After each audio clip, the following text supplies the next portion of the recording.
அஸ்ஸலாமு அலைக்கும் வரஹ்மத்துல்லாஹி பரகாத்துஹு. பிஸ்மில்லாஹிர் ரஹ்மானிர் ரஹீம். அன்பான சகோதர சகோதரிகளே, எல்லாம் வல்ல அல்லாஹ்வின் நல்லடியார்களே, இன்று நாம் காண இருக்கும் தலைப்பு தவறுகளை ஒப்புக்கொள்வோம்.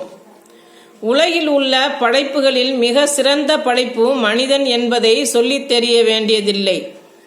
இப்போது காணப்படுகின்ற மெய் சிலிர்க்க செய்கிற அரிய கண்டுபிடிப்புகள் யாவும் மனிதர்கள் கண்டுபிடித்தவையே. இறைவன் அவர்களுக்கு வழங்கிய அறிவு எனும் பொக்கிஷத்தை பயன்படுத்தியே இந்த கண்டுபிடிப்புகள் நிகழ்த்தியிருக்கிறார்கள்.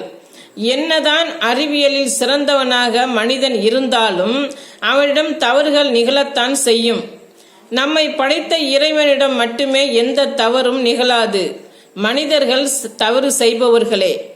மனிதன் என்ற வட்டத்திற்குள் யார் நுழைந்தாலும், அவர்கள் உலகின் மிக சிறந்த அறிவாளியாக இருந்தாலும், ஏன் இறைவனின் தூதர்களாகவே இருந்தாலும், அவர்களும் தவறு செய்யக்கூடியவர்களே.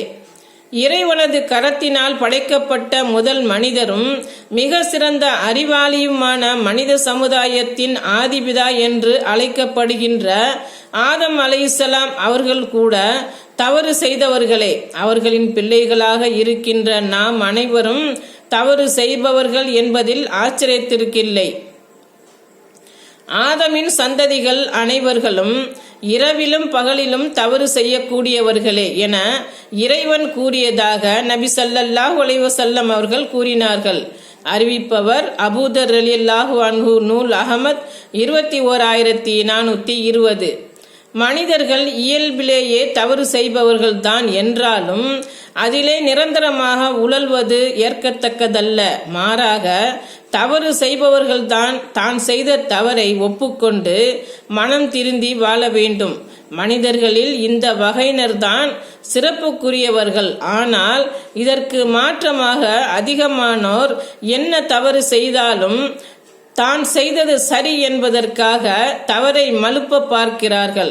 அதற்காக மணிக்கணக்கில் பேசி சல்ஜாப்புக்கள் கூறுகின்றனர். தாம் செய்த தவறை ஏற்றுக்கொள்ளும் பரந்த மனப்பான்மை நம்மில் பெரும்பாலானோருக்கு இல்லை என்றுதான் சொல்ல வேண்டும். இறைவன் விரும்பும் உயரிய பண்பு தவறை ஒப்புக்கொள்ளுதல். அஸ்ஸலாமு அலைக்கும் வரஹ்மத்துல்லாஹி பரகாத்துஹு.